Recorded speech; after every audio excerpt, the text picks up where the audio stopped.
हरियाणा की हर अपडेट के लिए बेल आइकन दबाएं और सब्सक्राइब करें STV हरियाणा न्यूज। नमस्कार, स्वागत है आपका हरियाणा न्यूज में और सुपरफास्ट 100 लेकर मैं हूं आपके साथ संदीप निरंजन सरकार। हरियाणा में पंचायत चुनाव को लेकर अभी तक अधिसूचना जारी नहीं हुई। मामले को लेकर हरियाणा सरपंच एसोसिएशन ने हाई कोर्ट का दरवाजा खटखटाया। मामले पर दायर अलग अलग याचिकाओं पर 20 अप्रैल को सुनवाई होगी। कोरोना के बढ़ते मामलों को लेकर स्वास्थ्य मंत्री अनिल विज ने मीडिया से बातचीत करते हुए बताया कि कोरोना पर लगाम लगाने के लिए सरकार पूरी सख्ती कर रही है। विज ने बताया कि कोविड से बचने का इलाज वैक्सीनेशन और मास्क ही है। स्वास्थ्य मंत्री ने कहा कि अब प्रदेश में 2 दिन की जगह हफ्ते के 7 दिन मेगा वैक्सीनेशन किया जाएगा। विज ने बताया कि प्रदेश में अब तक 17 लाख लोगों को वैक्सीन लगाई जा चुकी है। कोरोना के बढ़ते मामलों के बाद सख्ती के सवाल पर उन्होंने कहा कि कुछ असेंबली में रेस्ट्रिक्शन लगाने पर विचार कर रहे हैं। डिप्टी सीएम दुष्यंत चौटाला ने गुरुवार को बड़ी सौगात दी है। दुष्यंत चौटाला ने 11 करोड़ की लागत से बने गुरुग्राम के बनवाड़ी फ्लाईओवर का उद्घाटन किया। फ्लाईओवर से लोगों को जाम की समस्या से निजात मिलेगी। साथ ही अब इस फ्लाईओवर से गुरुग्राम से फरीदाबाद का सफर आसान हो जाएगा। शनिवार को दिल्ली दौरे पर जाएंगे मुख्यमंत्री मनोहर लाल। दिल्ली में कई केंद्रीय मंत्रियों से करेंगे मुलाकात। एक हफ्ते में तीसरा दिल्ली दौरा करेंगे सीएम। कृषि मंत्री जेपी दलाल ने आज तोशाम अनाज मंडी का दौरा कर अधिकारियों कर्मचारियों को फसल खरीद प्रक्रिया में किसी प्रकार की कोताही न बरतने के आदेश दिए। उन्होंने अधिकारियों कर्मचारियों को स्पष्ट कहा कि मंडी में सभी प्रकार की सुविधा उपलब्ध होनी चाहिए। बारदाना और उठान के संबंध किसी प्रकार की समस्या नहीं आने दें। अगर किसी प्रकार की कोई समस्या आती है तो अधिकारी तुरंत उनसे संपर्क कर सकते हैं। उन्होंने कहा कि खरीद प्रक्रिया तो सरकार ने शुरू कर दी है, लेकिन अभी तक फसल मंडियों में कम फसल पहुंची है क्योंकि प्रदेश में कटाई देरी से होती है। उन्होंने मार्केट फीस के संबंध में कहा कि सोमवार को बैठक करके इस संबंध में निर्णय लेंगे। प्रदेश के कृषि मंत्री जेपी दलाल ने दावा किया है कि हरियाणा पहला प्रदेश होगा जहां सरकार हर किसान के खाते में सीधा उसकी फसल का पैसा देगी। जेपी दलाल ने कहा कि किसानों की सरसों और गेहूं का एक एक दाना खरीदेगी। वहीं उन्होंने कहा कि आने वाले समय में सरकार सिर्फ खेती करने वालों को ही किसान मानेगी। साथ ही कहा कि बटाई या ठेकेदारी पर खेती करने वालों पर जल्द कानून बनाने जा रहे हैं। सरकार के रिकॉर्ड में अब खेती करने वाला ही किसान कहलाएगा और प्राकृतिक आपदा के समय मुआवजे का हकदार होगा। कृषि मंत्री जेपी दलाल ने बताया कि जल्द ही इसे अमली जामा पहनाकर कानून का रूप दे दिया जाएगा। इस कानून से जमीन मालिक और काश्तकार के बीच होने वाले विवाद खत्म हो जाएंगे। पूर्व केंद्रीय मंत्री विपुल गोयल असम दौरे पर है, जहां वो बीजेपी के लिए चुनाव प्रचार कर रहे हैं। इसी दौरान उन्होंने असम की बरखेतरी सीट के लिए भी प्रचार किया और बीजेपी के पक्ष में वोट करने की अपील की। बीजेपी के राष्ट्रीय अध्यक्ष अजय सिंह चौटाला शुक्रवार को बारड़ा के द्वारका गांव में एक निजी कार्यक्रम में शामिल होने पहुंचे। इस मौके पर अजय चौटाला ने संगठन को लेकर कहा कि जिला स्तर पर संगठन का गठन कर लिया गया है। अब हल्का स्तर पर संगठन को इसी महीने में पूरा कर लिया जाएगा। उन्होंने कहा कि वो गांव स्तर और शहर के वार्ड स्तर पर संगठन को लेकर जाएंगे। वहीं बाडला इलाके के विकास कार्यों पर उन्होंने कहा कि हमने जितनी घोषणाएं की है हम उन्हें धीरे धीरे पूरा करने का काम कर रहे हैं। साथ ही प्रदेश में निरंतर विकास को गति देने का काम किया जा रहा है।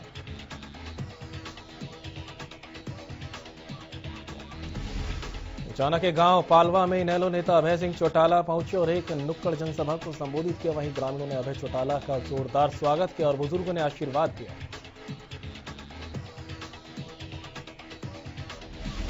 प्रदेश कांग्रेस अध्यक्ष कुमारी सैलजा ने एक बार फिर बीजेपी पर जमकर हमला किया। सैलजा ने पंजाब में बीजेपी विधायक के साथ मारपीट पर मामले पर बोलते हुए कहा कि शुक्र माने कि बीजेपी ने इसके लिए नेहरू को जिम्मेदार नहीं ठहराया। उन्होंने कहा कि बीजेपी नेता किसानों के लिए अभद्र भाषा का प्रयोग करते हैं। जब किसान विरोध करते हैं तो कांग्रेस का नाम लेते हैं। उन्होंने कृषि कानूनों को किसानों पर जबरन थोपने का आरोप लगाया। वहीं हिसार में डिप्टी सीएम दुष्यंत चौटाला के खिलाफ प्रदर्शन करने वाले किसानों के खिलाफ मामला दर्ज किए जाने पर प्रतिक्रिया देते हुए कांग्रेस की प्रदेश अध्यक्ष कुमारी सैलजा ने कहा कि लोकतंत्र में अपनी बात रखने का मौका मिलना चाहिए, लेकिन यहां तो मीडिया हो या फिर आम जनता सबकी आवाज बंद करने का काम किया जा रहा है।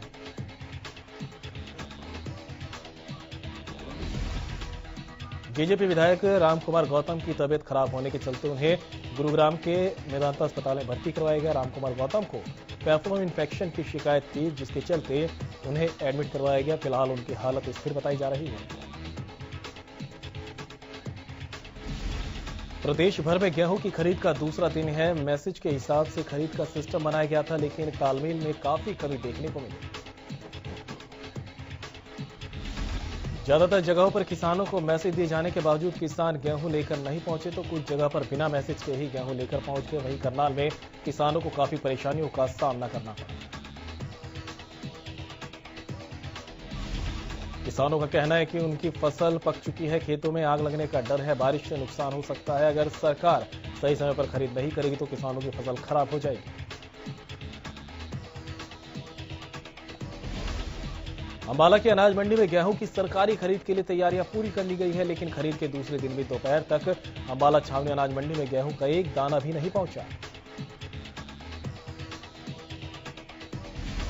वहीं मंडी आड़ती का कहना है कि सरकार और प्रशासन ने तैयारियों का दावा तो किया था, लेकिन अभी तक बारदाना तक नहीं दिया गया। किसान भी नहीं आ रहे, एक किसान पहुंचा भी तो उसे मैसेज नहीं आया था। इस पर अंबाला की मार्केट कमेटी के सेक्रेटरी का कहना है कि खरीद शुरू नहीं हुई है, किसान अभी फसलों को लेकर नहीं पहुंचे हैं। एक किसान मंडी में आया भी है तो उसके पास मैसेज नहीं आया।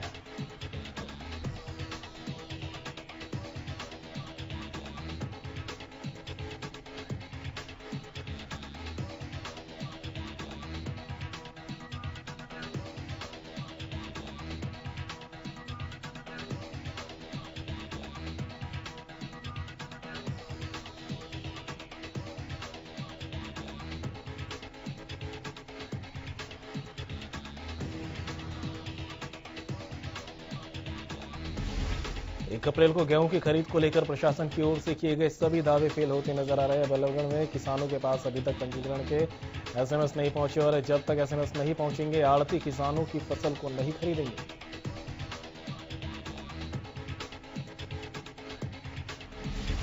साथ इस पर प्रशासन का रुख भी सख्त दिखाई दे रहा है, जहां प्रशासन ने कहा कि बगैर मैसेज के गेट पास नहीं मिलेगा। ऐसे में किसान अपनी फसल को कहां लेकर जाएगा। कृषि कानूनों के खिलाफ किसानों का आंदोलन 128वें दिन भी जारी रहा, लेकिन इस गतिरोध का अब तक कोई हल निकलता नहीं दिखाई दे रहा। किसान अपनी मांगों को लेकर बॉर्डर पर डटे हैं। 3 कृषि कानूनों के खिलाफ लगातार किसान दिल्ली की सीमाओं पर डटे हुए हैं और अब किसान गर्मी की तैयारियों में जुट गए हैं। सोनीपत के सिंघू बॉर्डर पर किसान ट्रॉलियों में ही गर्मी की व्यवस्था कर पहुंच रहे हैं। ट्रॉलियों में ही किसान 5 स्टार की तरह कमरा बनाकर सिंघू बॉर्डर पर आंदोलन में शामिल हो रहे हैं। किसान संयुक्त मोर्चा के आह्वान पर किसान संगठनों ने हरियाणा सरकार के संपत्ति नुकसान भरपाई के विरोध में रोहतक में बैठक का आयोजन किया। उधर सिंघू बॉर्डर पर संयुक्त किसान मोर्चा की तरफ से 2 दिन के वॉलीबॉल किसान प्रीमियर लीग की शुरुआत की है। अमेरिकन सिख संगत की तरफ से वॉलीबॉल टूर्नामेंट की शुरुआत की गई। आंदोलन में शामिल किसानों के मनोबल को बढ़ाने के लिए इस तरह की प्रतियोगिता करवाई जा रही है। वॉलीबॉल टूर्नामेंट पहले नंबर पर आने वाली टीम को 1 लाख रुपए का इनाम भी देगा। वहीं दूसरे नंबर पर आने वाली टीम को 70,000 और तीसरे और चौथे नंबर पर आने वाली टीम को 21,000 रुपए का इनाम दिया जाएगा। इस टूर्नामेंट में हरियाणा के साथ ही पंजाब, यूपी और राजस्थान की कुल 40 टीमें हिस्सा ले रही हैं। गुरुग्राम में 3 दिवसीय जिला बैडमिंटन प्रतियोगिता का आयोजन किया गया है। जिला उपायुक्त यश गर्ग ने 3 दिवसीय प्रतियोगिता का शुभारंभ किया। इस प्रतियोगिता में करीब 500 से ज्यादा मैच खेले जाएंगे। जिला उपायुक्त यश गर्ग ने प्रतियोगिता की शुरुआत करने के बाद आयोजकों के साथ बैठकर गुरुग्राम में ऐसे ग्राउंड बनाने पर चर्चा की जिससे खिलाड़ियों को फायदा हो सके। जिला उपायुक्त ने बताया कि गुरुग्राम के जिन खिलाड़ियों को बैडमिंटन खेलने के लिए प्राइवेट ग्राउंड या बाहर जाना पड़ता है, उन्हें सरकारी ग्राउंड बनने से निश्चित तौर पर फायदा मिलेगा।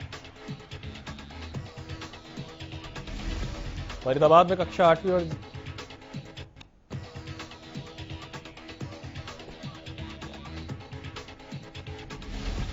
हरियाणा में कोरोना का कहर थमने का नाम नहीं ले रहा। 24 घंटे में 1609 नए के मामले सामने आए हैं, जिनमें गुरुग्राम में 381 तो करनाल में 214 नए केस मिले। अंबाला में 212, जींद में 30 नए मामले सामने आए। बात करें पंचकूला की तो यहां 59 नए मामले मिले हैं। वहीं यमुनानगर में 83 नए केस सामने आए। प्रदेश में एक दिन में कोरोना से 9 लोगों ने दम तोड़ा। वहीं अब तक 3164 मरीजों की मौत हो चुकी है। हरियाणा में कुल 2,92,409 केस अब तक सामने आ चुके हैं। बढ़ते कोरोना के मामलों के बीच वैक्सीनेशन की प्रक्रिया भी अपनी रफ्तार बढ़ा रही है। अंबाला के नागरिक अस्पताल में कोरोना वैक्सीन लगवाने के लिए लोगों को जागरूक किया गया। सिरसा जिला के स्कूलों में कोरोना संक्रमण का फैलाव जारी है। स्कूल के 4 बच्चे और एक अध्यापक कोरोना पॉजिटिव मिले हैं। ये जानकारी civil surgeon doctor Krishna Kumar ने दी। उन्होंने कहा कि स्कूलों में संक्रमण का फैलाव जारी है। कोविड-19 नियमों की पालना करवाने के लिए स्वास्थ्य विभाग की टीमें भी लगातार निरीक्षण कर रही है। स्कूलों में हिदायतों का पालन करके मास्क पहनने, हाथ सैनिटाइज करने की हिदायत दी जा रही है।